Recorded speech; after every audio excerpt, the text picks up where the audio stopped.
Cette émission est une gracieuseté des archives personnelles de Normand Daoust.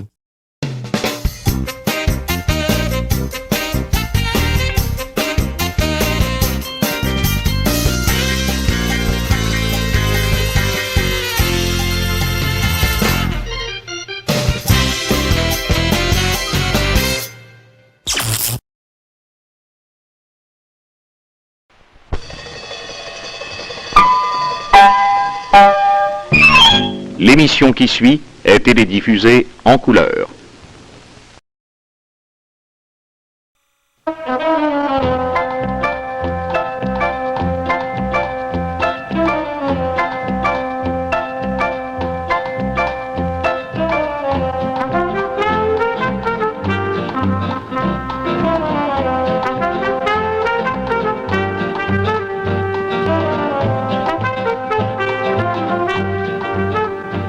La dernière émission de cette série Venez donc chez moi, c'est une grande vedette qui nous invite chez lui. C'est, selon le jargon de son métier, un standard. Donald Lautrec. Monsieur Lautrec, croyez-vous qu'en 10 minutes, nous allons avoir assez de temps pour faire le tour du bel appartement que vous habitez? Toutes les belles choses que, oui, que vous gardez. Quelle est l'idée d'avoir un si grand appartement? Je peux vous sembler indiscret, mais enfin... Ben, c'est-à-dire que j'aime premièrement avoir une grande maison parce qu'on a l'impression de s'isoler à chaque fois qu'on est dans une pièce différente. Et puis quand on reçoit des gens, ce qui arrive, j'aime beaucoup recevoir des gens, alors on a dans l'emplacement voulu. Et puis ça fait changement de ne pas toujours être dans la même pièce. Alors au lieu de sortir pour se changer la couleur d'appartement, au lieu d'aller dans une discothèque ou dans un restaurant quelque part, ben on reste ici puis on change de place. Vous avez sans fois raison. D'ailleurs, de par votre carrière, vous nous donnez l'impression que vous recherchez l'espace. Je recherche l'espace et surtout, maintenant, je recherche le fait d'être chez moi assez souvent. Alors, quand j'y suis, j'apprécie beaucoup. Vous considérez l'appartement que vous habitez en ce moment comme chez vous? Oui, je considère ça comme chez moi. Oui. Ça n'est pas un pied-à-terre? Non, ça, c'est l'endroit où j'ai envie de revenir toujours. C'est bon. Si vous voulez, Monsieur Lautrec, nous allons voir dans votre chambre à coucher d'abord cette vue extraordinaire que vous avez sur la ville et sur les jardins. D'accord, oui. Vous connaissez vos voisins? Non, vous m'en avez glissé un mot tout à l'heure, juste avant l'émission. Je ne connaissais pas l'histoire de cette maison-là, qui est d'ailleurs une magnifique histoire. La maison qui est juste à côté du appartement de M. Cormier. Oui, qui est l'architecte de l'Université de Montréal, qui a construit cette maison il y a des années et qui a fait ce très beau jardin qu'on voit en bas magnifique. De votre chambre. On constate que c'est peut-être un hasard, je ne crois pas que ce soit un hasard, mais enfin ça pourrait l'être. On constate chez vous comme une vénération du souvenir de Napoléon. Oui, c'est-à-dire que cet intérêt est venu en moi parce qu'une journée, on m'avait suggéré de faire une collection. J'avais envie de faire une collection, mais pas particulièrement Napoléon, une collection point. Alors on m'avait donné comme cadeau d'anniversaire, ou je ne sais pas exactement, une petite statuette, un petit buste de Napoléon que j'avais trouvé ravissant. Alors, je suis allé chez des antiquaires un peu partout, essayer de trouver des objets de Napoléon, et j'en ai trouvé, mais quand même assez rares, et puis il fallait chercher le détail et tout. Alors, j'en ai trouvé, et j'ai commencé à faire la collection. Alors, ça explique pourquoi il y a beaucoup d'objets de Napoléon, et en plus, quand on fait une collection de quelqu'un, on s'intéresse au personnage, et puis Napoléon, qui était un bonhomme fantastique, d'une volonté et d'une intelligence incroyable, génial. On finit par subir.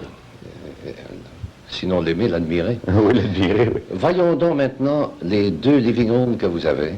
Le premier, celui où se trouve le piano.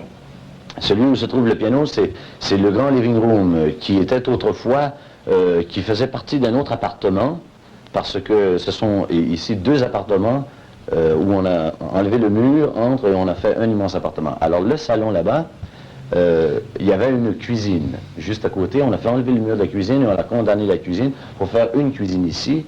Alors ce qui fait que ça fait un très grand salon là-bas où il y a le piano, il y a des livres, des disques et une belle vue. Est-ce que vous collectionnez les disques par désir de collectionneur ou si les disques que l'on voit chez vous sont des disques de travail?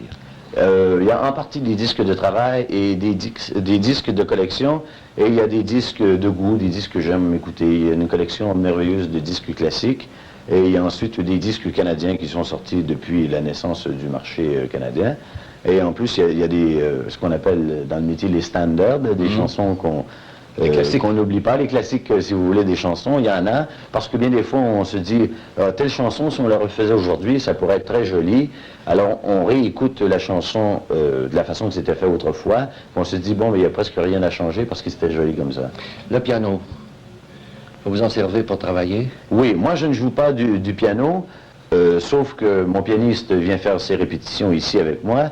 Et également, quand il y a des compositeurs, par exemple, qui ont des chansons à me montrer, ils viennent ici et puis ils me les jouent au piano. Alors, c'est très utile. On peut dire que c'est un évigrome atelier aussi. Oui, un peu, oui. Maintenant, où travaillez-vous? J'ai une petite pièce qui est à côté de la chambre à coucher où je garde le magnétophone, j'ai un bureau de travail avec... Le microphone. J'ai un microphone et tout. Là, j'écris des chansons, et quand j'écris des chansons, comme je ne suis pas musicien, j'ai la mélodie et les paroles en tête. Alors, j'écris les paroles, et pour retenir la mélodie, je le mets tout de suite sur... je le mets tout de suite sur le magnétophone, et comme ça, le pianiste, quand il vient, il relève ce que je viens de chanter au magnétophone, et puis on en fait la chanson. On remarque chez vous, M. Lautrec, de très beaux meubles. Ce sont des meubles canadiens, enfin il y a meubles modernes, meubles canadiens, que j'ai collectionnés un peu partout. Il y a des meubles qui sont venus de Foix, il y a des meubles de Montréal, chez les antiquaires. J'en ai trouvé à Pointe-Claire, un peu partout. Et quel est donc ce genre de, je ne sais pas comment dire, ce n'est pas un bahut, on dirait que c'est un... On se demande qu'est-ce qu'il y avait par-dessus. Ah oui, c'est cette pièce en or, enfin qui est présentement en or, c'était un bas de miroir qui était encore beaucoup plus immense qu'il est en ce moment, qui venait du château de Blois, d'ailleurs une semaine avant que ça passe au feu. Une semaine. J'avais vu cette pièce-là, et puis ça m'avait intéressé, j'avais demandé au propriétaire s'il voulait me vendre la pièce. Alors il a dit oui, je vous la vends, oui, prends-la. Alors j'ai envoyé quelqu'un chercher la pièce. Et puis malheureusement, dans les appartements que j'avais avant, je n'ai jamais pu rentrer cette pièce-là parce que c'était beaucoup trop immense.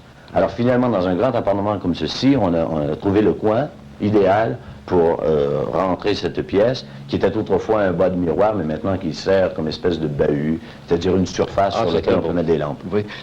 Monsieur Lautrec, en plus de votre amour pour la musique, vous semblez avoir un goût très précis pour la peinture. Oui, j'ai un goût pour la peinture et malheureusement, comme on le disait tout à l'heure, maintenant, comme je suis presque jamais ici, j'ai pas beaucoup de temps à m'occuper, j'ai pas beaucoup de temps à disposer pour aller voir les peintures, pour aller chercher. Mais les peintures que j'ai ici, ce sont des peintures qui datent d'il y a quelques années. Il y a des peintures, par exemple, il y a John Newmark, le pianiste classique, qui fait de la peinture à ses heures. Qui fait, d'ailleurs, cette toile-là, je la trouve très jolie. C'est une couleur avec... c'est beaucoup la personnalité de John Newmark. C'est un bonhomme très fort, et on voit les couleurs très violentes, on voit une force dans cette peinture qui me plaît beaucoup. Vous avez une très belle toile de Hudon aussi. Oui, il y a une très jolie toile. Il y a deux toiles d'Hudon, il y en a une que je préfère, qui est très jolie. Oui.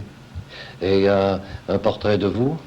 Oui, il y a un portrait de moi qui a été fait quand j'avais 17 ans environ. C'était un ami à moi qui est peintre, qui s'appelle Graham Bardell, qui fait les pages couverture du Montreal Star, c'est-à-dire ce qu'on appelle le Weekend Magazine, le magazine de la fin de semaine. Oui.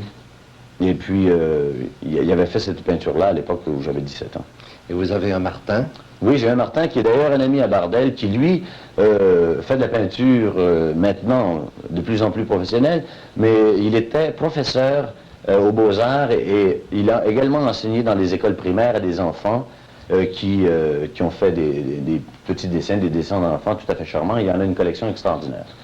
Et dans votre bureau, permettez-moi d'y retourner, se trouve une toile assez extraordinaire. Oui, ça c'est une toile que j'ai achetée sur la rue Saint-Louis à Québec, chez un antiquaire, qui était vraiment dans un état lamentable. Elle était séchée, les coins étaient brisés et tout. Alors, j'ai gardé cette toile dans cet état-là assez longtemps, et puis je me suis dit, il faut qu'une journée je la fasse arranger. Alors j'ai décidé finalement de la faire arranger, on l'a rapetissée un peu, et puis on a réparé les trous, et puis on a fait très attention de respecter les couleurs et les teintes et l'ambiance de la peinture. Et puis finalement, ça a donné un beau résultat. D'ailleurs, il y avait un Français qui était là, qui voulait m'acheter la peinture. Et voyant son intérêt, je me suis dit non, non, non, je vais m'informer parce qu'on ne sait jamais. Ce genre de peinture-là, on peut toujours découvrir une signature, on peut... C'est vrai. Monsieur Lautrec, vous chantez, vous écrivez des chansons, et vous faites le tour du monde, et la plus brillante carrière s'offre à vous. Avez-vous un hobby? Un rabais, j'ai pas grand temps pour les rabais. Je fais de la photo, et puis, enfin, je faisais une collection que je ne peux plus faire maintenant. Enfin, je vais continuer éventuellement, mais je fais de la photo comme rabais. C'est assez intéressant. Je n'ai pas encore... je me suis pas encore équipé d'un petit laboratoire, c'est-à-dire pour faire... Vous le ferez sûrement un jour. Oui, je le fais peut-être cette semaine d'ailleurs. Parce qu'au cours de vos voyages, j'imagine que vous avez plusieurs occasions de vous servir de ce talent de photographe. Oui, j'ai fait déjà plusieurs photos en Europe un peu partout, et puis c'est pas mal. Est-ce que le dessin vous intéresse? Non, je ne suis pas doué du tout pour le dessin, malheureusement. La photographie ne vous suggère pas de dessiner? Plus tard. Plus tard, mais je n'ai pas vraiment la plume, je n'ai pas de talent pour dessiner, alors je compense en prenant des photos de composition, de choses que j'aime, de choses que je peux trouver jolies.